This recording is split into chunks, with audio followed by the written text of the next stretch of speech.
আজকে আমরা আসছি জুমার সালাত আদায়ের জন্য। এটা একটা গুরুত্বপূর্ণ ইবাদত।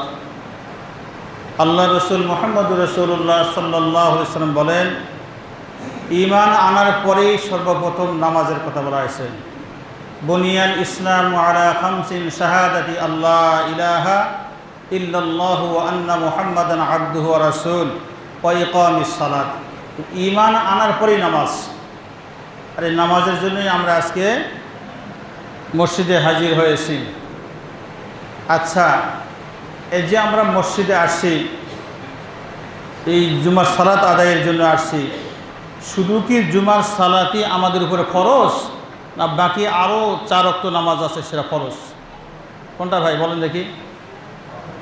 5 ওয়াক্ত নামাজই ফরজ। জুমার নামাজ তো ফরজ, 5 ওয়াক্ত নামাজ ফরজ। তাহলে জুমার সালাত আদায়ের জন্য আমরা আগ্রহের সহিত মসজিদে আসি, বাকি সালাতগুলো আদায়ের জন্য আর মসজিদে আসি না। আমরা অনেকে পড়ি, অনেকে পড়ি না। বিভিন্ন জন বিভিন্ন জায়গায় পড়ে, আবার অনেকেই পড়ে না। যারা পড়ে না তাদের কাছে আমার প্রশ্ন, যারা পড়ে না তাদের কাছে আমার প্রশ্ন, জুমার সালাত আদায় করলে কি হয়ে যাবে? পার পাওয়া যাবে? আল্লাহ রসুল বলেছেন, 1 ওয়াক্ত নামাজ কেউ যদি ইচ্ছাকৃতভাবে ছাড়ে দেয়, এটা তাবলীগ জামাতের মধ্যে বয়ান করে, 1 ওয়াক্ত নামাজ ইচ্ছাকৃতভাবে কেউ যদি ছেড়ে দেয়, তাহলে 2,88,00,000 বছর জাহান্নামের আগুনে জ্বলতে হবে। তাহলে আপনি হিসাব করে মিলে দেখেন কত ওয়াক্ত নামাজ আপনার ফৌত হয়ে গেছে। আপনার হায়াতের জিন্দেগির মধ্যে কত ওয়াক্ত নামাজ আপনার ফৌত হয়ে গেছে, চিন্তা করে দেখেন। আজকে যেটা ঈমান আনার পরেই যে গুরুত্বপূর্ণ হুকুম সালাত, এই সালাত আদায়ের ব্যাপারে আমাদের উদাসীন, গফলাতি। অথচ এই সালাতের মাধ্যমে আল্লাহ পাকের দিদার লাভ হয় বান্দার সঙ্গে। আল্লাহ রসুল বলেছেন, আস-সালাতু মি'রাজুল মুমিনিন। মেরাজ শব্দের অর্থ সাক্ষাৎ করা। মেরাজ শব্দের অর্থ আল্লাহর সঙ্গে সাক্ষাৎ করা। তো নামাজের মাধ্যমে আল্লাহর সঙ্গে সাক্ষাৎ হয়। নামাজের মাধ্যমে আল্লাহর সঙ্গে সাক্ষাৎ হয়। তো এই নামাজের ব্যাপারে আমাদের উদাসীন, আমাদের গাফলাতি। জুমার সালাত আদায় জন্য বেশ ভালো আসি, কিন্তু বাকি ওয়াক্ত নামাজ আমরা পড়ি না, অনেকেই পড়ি না। তাহলে 1 ওয়াক্ত নামাজ কেউ যদি ইচ্ছাকৃতভাবে কাজা করে, তাহলে 2,88,00,000 বছর জাহান্নামের আগুনে জ্বলতে হবে। এটা আমরা সকলেই জানি, সকলেই এটা আমরা শুনি। বিশেষ করে তাবলীগ জামাতের ভাইয়েরা এই বয়ান করে। এটা আমাদের জানা সত্ত্বেও আমরা যে নামাজ আদায় করি না, কত নামাজ আমাদের ইচ্ছাকৃতভাবে চলে যাইতেছে, নিজের ভিতরে কোনো চিন্তাই আসতেছে না। নামাজের ব্যাপারে আল্লাহ রসুল কত সজাগ করেছেন। সাহাবায়ে কেরাম রিদওয়ানুল্লাহু তাআলা আলাইহিম আজমাইন যুদ্ধের ময়দান থেকে ফিরে আসছে। নবীজি সর্বপ্রথম তাদেরকে জিজ্ঞাসা করেছেন, তো তোমরা যুদ্ধের ময়দানে যে যুদ্ধ করলে কতজন শহীদ হয়েছে এ কথা আগে বলে নাই। আগে বলছে, যুদ্ধের ময়দানে তোমরা যে যুদ্ধ করলে, তোমরা কি নামাজের সময় নামাজ পড়েছিলে? চিন্তা করেন কতজন শহীদ হয়েছে, কি হয়েছে, এগুলো না শুনে সর্বপ্রথম নবীজি তাদেরকে জিজ্ঞাসা করেছেন যে তোমরা যুদ্ধের ময়দানে যুদ্ধ চলাকালীন অবস্থায় তোমরা নামাজ পড়েছিলে? তখন সাহাবায়ে কেরাম রিদওয়ানুল্লাহু তাআলা আলাইহিম আজমাইন এক বাক্যে জবাব দিয়েছেন, ইয়া রাসূলুল্লাহ, আমরা ওযু অবস্থায় যুদ্ধ করেছি এবং ওযু অবস্থায় নামাজ আদায় করেছি যুদ্ধের ময়দানে। সুবহানাল্লাহ। দেখেন তো নামাজকে তারা কত প্রাধান্য দিয়েছেন, নামাজকে তারা কত গুরুত্ব দিয়েছেন। আজকে এই নামাজের গুরুত্ব আমাদের ভিতরে নাই, নামাজের গুরুত্ব আমাদের ভিতরে নাই। তাহলে আমাদের নামাজ কেমন হবে বলেন? কেমন নামাজ হবে? সাহাবাদের এই নামাজ কিরকম ছিল?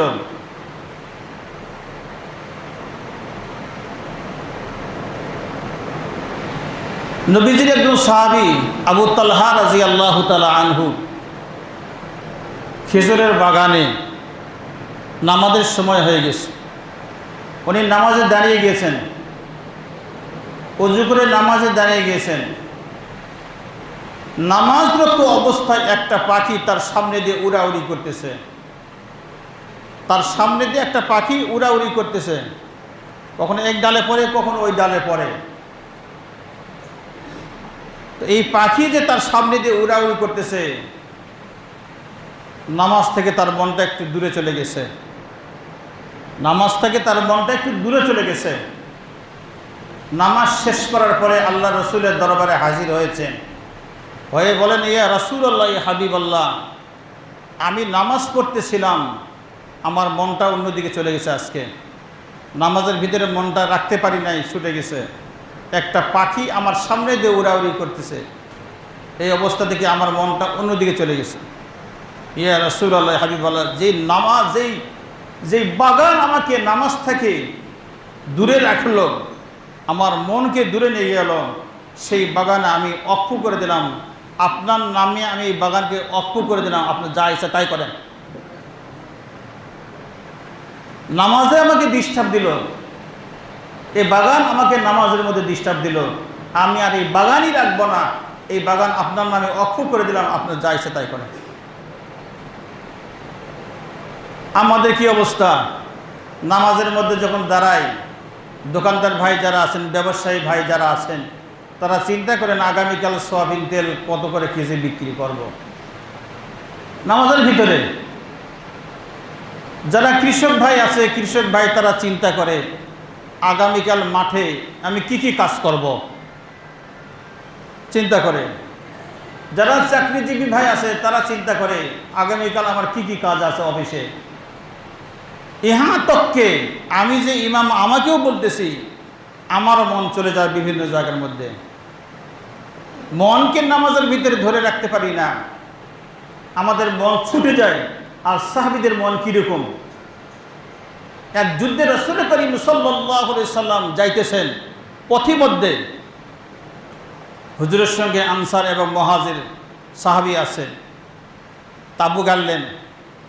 গাড়ার পরে নবী আলাইহিস সালাতু ওয়াস সালাম আনসার এবং মুহাজির দুইজনকে পাহারা দিবার দায়িত্ব দিলেন, তোমরা তাবু পাহারা দাও, আমরা একটু আরাম করি, যদি কাফের এসে যায় আমাদের স্মরণ করে দিও। নবী আলাইহিস সালাতু ওয়াস সালাম তাবুর ভিতরে আরাম ফরমাইতেছেন, আর আনসার এবং মুহাজির দুইজনকে দায়িত্ব দিলেন, পাহারাদারি করার জন্য দায়িত্ব দিলেন। দুইজনের মধ্যে একজন চিন্তা করতেছে, দুইজন খামাখা দাঁড়িয়ে না থাকে, একজন নামাজের মধ্যে দাঁড়ায়। একজন নামাজের মধ্যে দাঁড়িয়ে গেলেন, একজন নামাজের মধ্যে দাঁড়িয়ে গেলেন, আর একজন ডিউটি পালন করতেছেন। কাফির চলে আসছে, দূর থেকে লক্ষ্য করে দেখে যে মানুষ দাঁড়িয়ে নামাজ পড়তেছে, তীর নিক্ষেপ করলেন, তীরটা এসে সাহাবীর পায়ের ভিতরে ঢুকে গেল। সাহাবী বুঝতে পারে নাই, আবার একটা তীর নিক্ষেপ করছেন, তীরটা এসে সাহাবীর আরেক দিকে লেগে গেল। আবার একটা তীর নিক্ষেপ করলেন, সাহাবীর আরেক দিকে লেগে গেল। সাহাবী নামাজের মধ্যেই আছেন।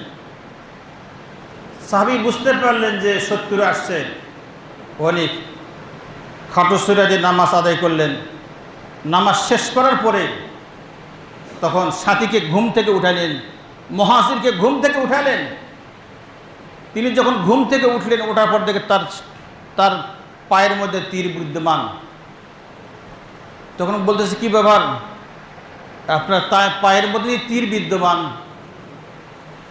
তখন সে বলতেছে যে আমি নামাজ পড়তেছিলাম, নামাজের ভিতরে এত মজা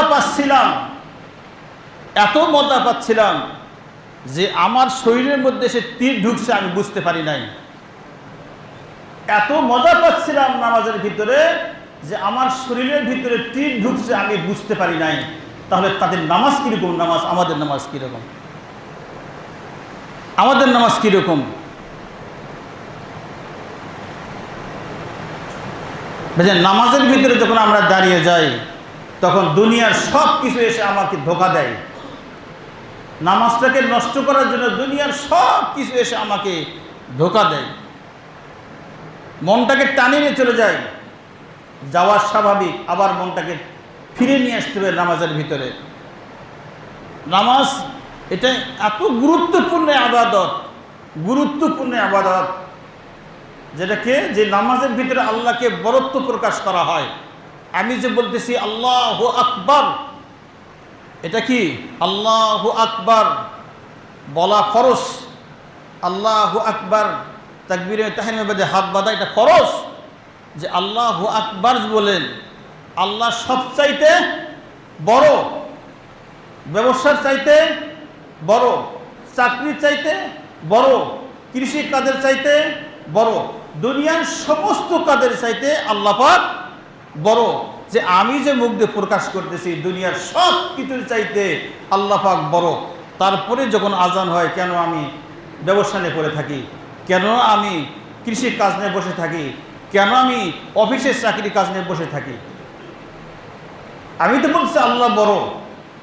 তাহলে ব্যবসার চাইতে বড়, চাকরি চাইতে বড়, সব কিছুর চাইতে আল্লাহ বড় আমি স্বীকার করতেছি।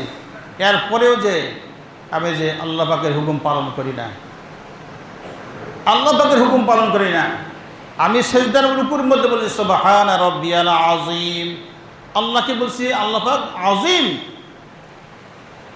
তা আল্লাহ পাক বলতেছেন কি, ও বান্দা তুমি যখন আমাকে আযীম বললে আমিও তোমাকে আযীম বললাম। তুমি যে আমাকে আযীম বললে আমিও তোমাকে আযীম বললাম।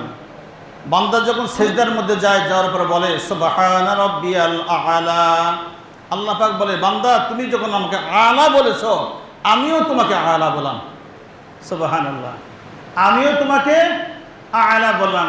আল্লাহর বান্দার মধ্যে কিরকম সম্পর্ক, কিরকম সম্পর্ক! আল্লাহ পাক বান্দাকে তুমি সম্বোধন করতেছেন, আবার বান্দাও আল্লাহকে তুমি সম্বোধন করতেছেন। যেমন দেখেন সুবহানাকা, সুবহানা কা শব্দটা তো তুমি, যারা আলেম তারা বুঝতে পারবে, আপনারা বুঝতে পারেন কা শব্দটা তো তুমি। তাহলে তুমি শব্দ ব্যবহার করতেছি, আমি তুমি, আমি বলতেছি তুমি, আবার আল্লাহ পাক বলছেন তুমি। তাহলে তুমি আমি এটা এমন একটা গভীর সম্পর্ক। গভীর সম্পর্ক হলে এই তুমি আমি শব্দটা কি হয়, ব্যবহার করা হয়। আল্লাহ পাক বান্দাকে এত নিকটে নিয়েছেন, আল্লাহ পাক বান্দাকে বলে তুমি, বান্দাও বলে আল্লাহকে তুমি। ইয়াকা না'বুদু ওয়া ইয়াকা নাস্তাঈন, আল্লাহ একমাত্র তোমারই ইবাদত করি আর তোমার কাছে সাহায্য চাই, তোমার কাছে সাহায্য চাই। তাহলে আমরা আল্লাহকে তুমি বলি, আল্লাহ আমাদেরকে তুমি বলে, এটা গভীর সম্পর্ক। তাহলে বান্দা যখন দাঁড়ায় আল্লাহু আকবার, এটা বলা ফরজ। অনেকেই হাত উঠালো বা হাত বাঁধলো, শুরু থেকে শেষ পর্যন্ত তার জবান থেকে যদি কোনো কিছু বের না হয় তাহলে তার সালাত আদায় হবে না। শুরু থেকে শেষ পর্যন্ত তার জবান থেকে কিছু যদি বের না হয় তাহলে তার সালাত আদায় হবে না। তাহলে আল্লাহকে বড় বলতেছে আল্লাহু আকবার। মুয়াজ্জিন সাহেব বলতেছেন আল্লাহু আকবার, আপনি বলতেছেন আজানে জবাব কি দিতে হবে?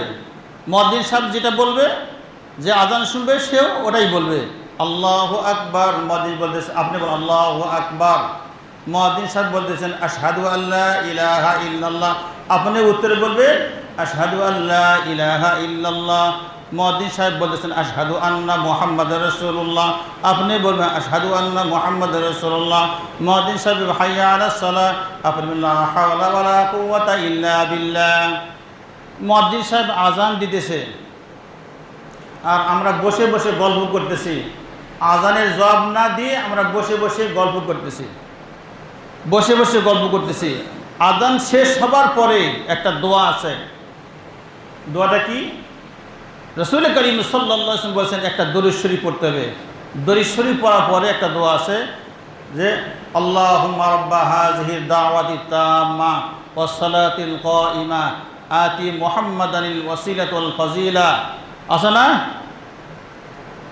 ওয়াবআসহু মাকামান মাহমুদা ইন্নাকা লা তুখলিফুল মিআদ। বলে এই দোয়াটা যদি কেউ পড়ে আল্লাহ পাক তার অতীতের সমস্ত গুনাহ খাতা মাফ করে দেবেন। আমরা কি করি?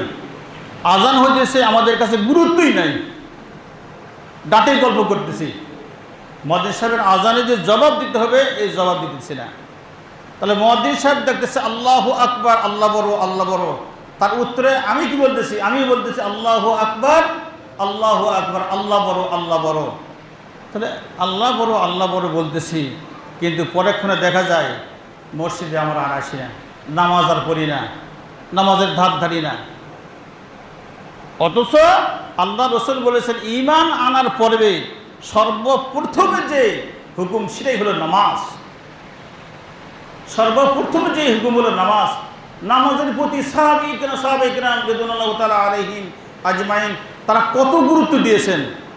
আব্দুল্লাহ ইবনে মাকতুম রাদিয়াল্লাহু তাআলা নবীজির একজন সাহাবী, অন্ধ সাহাবী, ঈমান আনছেন। ঈমান আনার পরে রসুলের দরবারে আসছেন। রসুল করিম সাল্লাল্লাহু আলাইহি সাল্লাম কিছু কাফেরদেরকে নিয়ে তাদেরকে বুঝাইতেছেন, দ্বীনের দাওয়াত দিতেছেন। এমতো অবস্থায় আব্দুল্লাহ ইবনে মাকতুম রাদিয়াল্লাহু তাআলা আনহু, অন্ধ সাহাবী, নবীজির আওয়াজ শুনতে শুনতে শুনতে নবীজির কাছে আসছেন। এসে বলেন, ইয়া রাসূলুল্লাহ, ইয়া হাবিবাল্লাহ, আমাকে কিছু শিখান, আমি শিখতে আসছি। আমাকে কিছু শিখান, আমি শিখতে আসছি। নবীজি তার দিকে তাকালেন, তাকানোর পরে চেহারা ঘুরে নিলেন, কিছু বললেন না, চেহারা ঘুরে নিলেন, চেহারার দিকে শুধু ঘুরে নিলেন। সঙ্গে সঙ্গে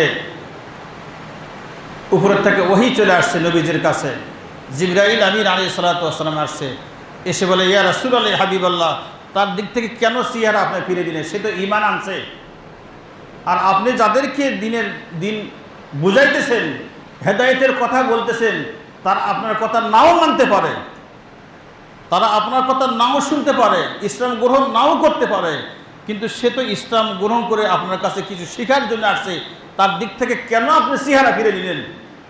নবীজিকে ধমক দিয়েছেন আল্লাহ পাক জিবরাইলের মাধ্যমে, কেন চেহারা ঘুরে নিলেন? সে কি বলতেছে আপনি শোনেন। তখন নবী আলাইহিস সালাতু ওয়াস সালাম আব্দুল্লাহ ইবনে মাকতুম রাদিয়াল্লাহু তাআলা আনহুর কাছে টানে বসালেন। বসানোর পর, বলো তোমার কি কথা আছে বলো। তখন বলে, ইয়া রাসূলুল্লাহ, ইয়া হাবিবাল্লাহ, নামাজের গুরুত্বের কথা যে আপনি বললেন, নামাজের গুরুত্বের কথা যে মসজিদ নববীতে আপনি বললেন, আমাকে কি রুখসত দেওয়া যায়? আমি অন্ধ মানুষ, আমি পথ চিনি না, দেখতে পাই না, আমি বাড়ি থেকে আসা আমার জন্য খুব কষ্টকর হয়। নামাজের ব্যাপারে আমাকে কোনো রুখসত দেওয়া যায় কি না? অর্থাৎ আমি বাড়াতে নামাজ পড়ব। রাসূল করিম সাল্লাল্লাহু আলাইহি ওয়াসাল্লাম বলেন, হ্যাঁ, তুমি অন্ধ মানুষ, যেহেতু রাস্তা দেখতে পাও না, বলে তুমি বাড়িতেই নামাজ পড়বে। একথা শোনার পর আব্দুল্লাহ ইবনে মাকতুম রাদিয়াল্লাহু তাআলা আনহু রওনা দিয়েছেন।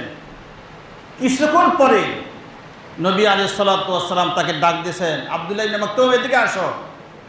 আসছে, আসার পরে বলতেছেন, তোমার কানে কি মুয়াজ্জিনের আজান যায়?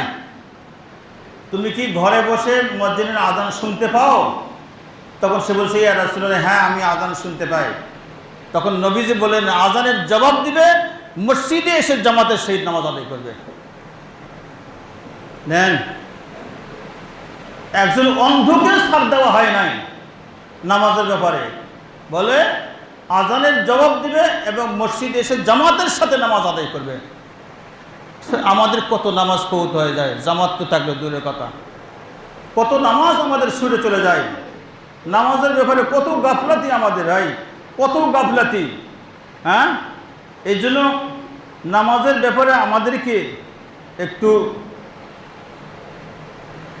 সজাগ থাকতে হবে। যেহেতু ইসলামের মধ্যে সবচাইতে দামি ইবাদত হচ্ছে নামাজ, সবচাইতে দামি ইবাদত নামাজ। আর যে 5 ওয়াক্ত নামাজ গুরুত্ব সহকারে আদায় করবে, আল্লাহ পাক দুনিয়াতে তাকে 5টা পুরস্কার দান করবেন। দুনিয়াতে তাকে 5টা পুরস্কার দান করবেন, তার চেহারাটা আলোকিত করে দেবেন। তার কলবটা নূরে নূরান্বিত করে দিবেন, তাকে সুস্থতা দান করবেন, মানুষের মধ্যে তাদের মহাব্বত পয়দা করে দিবেন। 5 ওয়াক্ত নামাজের সে গুরুত্ব সহকারে যে আদায় করবে, আল্লাহ পাক তাকে 5টা পুরস্কার দুনিয়াতেই দিবেন, আর আখিরাতে পুরস্কার তো আল্লাহ পাক দিবেন। আমলনামার ডান হাতে দিবেন, বিজলি রাকের পুলসিরাত পার করে দিবেন। আমলনামার ডান হাতে বিনা হিসেবে আল্লাহ পাক তাকে জান্নাত দান করবে। আজকে নামাজের ব্যাপার আমাদের উদাসীন গাফলতি ভাই। এই জন্য 5 ওয়াক্ত নামাজের আমরা পাবন্দি করব। 5 ওয়াক্ত মনে করব নামাজ আমার কাছে বড়, ব্যবসা আমার কাছে ছোট, নামাজ আমার কাছে বড়, চাকরি আমার কাছে ছোট, নামাজ আমার কাছে বড়, কৃষিকাজ আমার কাছে ছোট। সবসময় ছোট মনে করব। কী লাভ হবে? নামাজ পড়লে কী লাভ হবে? আপনি ফজরের নামাজ আদায় করেছেন, ফজর থেকে লম্বা সময় জহর পর্যন্ত, এই জহর পর্যন্ত এই যে লম্বা টাইম, এই টাইমটা আপনি আপনার কাজের মধ্যে আপনি সময় ব্যয় করেন, আপনি আপনার কাজের মধ্যে সময় ব্যয় করেন, কৃষি কাজের মধ্যে ব্যয় করেন, চাকরির মধ্যে ব্যয় করেন, ব্যবসার মধ্যে ব্যয় করেন। যখন জহরের টাইম হবে, মুয়াজ্জিন সাহেব আজান দিবে, আজানের জবাব দিয়ে মসজিদে এসে জামাতে আবার নামাজ আদায় করবেন। এই যে ফজর থেকে জহর পর্যন্ত যে গুনাহগুলো হয়েছে, এই গুনাহগুলো তার কাফফারা হয়ে যাবে, আল্লাহ পাক মাফ করে দিবেন। আবার জহর থেকে আসর পর্যন্ত এই সময় পর্যন্ত আল্লাহ পাক বান্দা তোমার আর কোনো কিছুর দরকার নাই, যাও তোমার কাছে তুমি চলে যাও। এই জহর থেকে আসর পর্যন্ত আপনি বিভিন্ন কাজের মধ্যে সময় ব্যয় করলেন, আসরের আজান হবার সঙ্গে সঙ্গে আপনি নামাজে চলে আসলেন, নামাজ আদায় করলেন। জহর থেকে আসর পর্যন্ত যে গুনাহগুলো হবে সমস্ত গুনাহ তার কাফফারা করে দেবেন, আল্লাহ পাক মাফ করে দেবেন। আবার আসর থেকে মাগরিব পর্যন্ত এই যে মাঝখানের সময় আছে, আপনি আপনার কাজের মধ্যে সময় বের করেন, মাগরিবের সময় যখন হবে এসে নামাজ আদায় করবেন, যে আসর থেকে মাগরিব পর্যন্ত যে সমস্ত গুনাহ আছে সমস্ত গুনাহগুলো তার কাফফারা হয়ে যাবে। এশার জামাত কেউ যদি আদায় করে, বলে এশা আর ফজর, বলে এশার নামাজ আদায় করলো, ফজর আদায় করলো, সারা রাত্রে ইবাদতের সব আল্লাহ পাক তার আমলনামা দান। এশার কি চান ভাই? আল্লাহ পাক আর কি দিবেন? এর সাথে আর কি দিবে? এই জন্য 5 ওয়াক্ত নামাজের পাবন্দি করবো ভাই। কত যুবক আছে ক্যারাম বোর্ড খেলে, তাস খেলে, নামাজের সময়কে গুরুত্ব দেয় না, নামাজে আসে না।